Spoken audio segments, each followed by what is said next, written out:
Agar kemudian, jadi misal begini, ada yang hamil duluan, ya kan? Hamil duluan, terus ketahuan hamil, terus baru dinikahkan. Selama ada aturan, ini muslim ya, kita bicara yang muslim.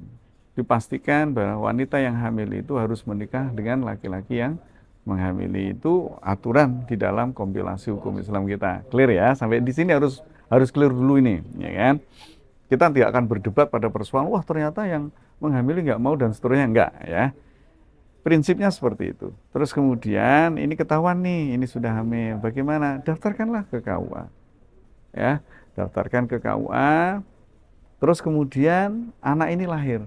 Bisa nggak anak ini punya hak keperdatan kepada bapaknya? Bisa.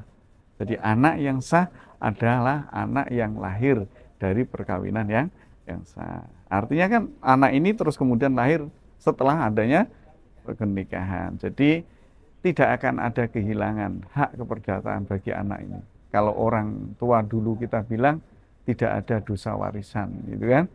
Kan tadi sudah sepakat nih, apapun yang terjadi sebagai bagian dinamika sosial tadi, ya kan, yang sudah hamil duluan ya tetap dalam perspektif agama maupun dalam perspektif sosial ya masuk dalam kategori yang berani harus kita katakan itu tentu salah. Sepakat ya kaitan ini.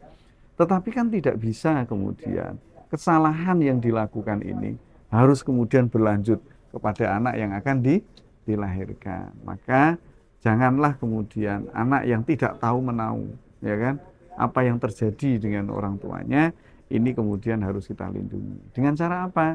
Ya segera dinikahkan dengan orang yang menghamilinya. Terus kemudian baru nih berjalan 4 bulan, baru berjalan 6 bulan, sudah lahir nih, gitu kan, karena sudah hamil duluan. Anaknya bisa nggak punya hak keperdatan dengan bapaknya? Bisa, bisa. Inilah bagian dari kita memastikan secara hukum positif, hukum agamanya terjaga, ya kan? Sudah jelas pasti nih, yang menikahi juga siapa? Yang menghamilinya. Sebagaimana yang tertulis di dalam kompilasi hukum Islam.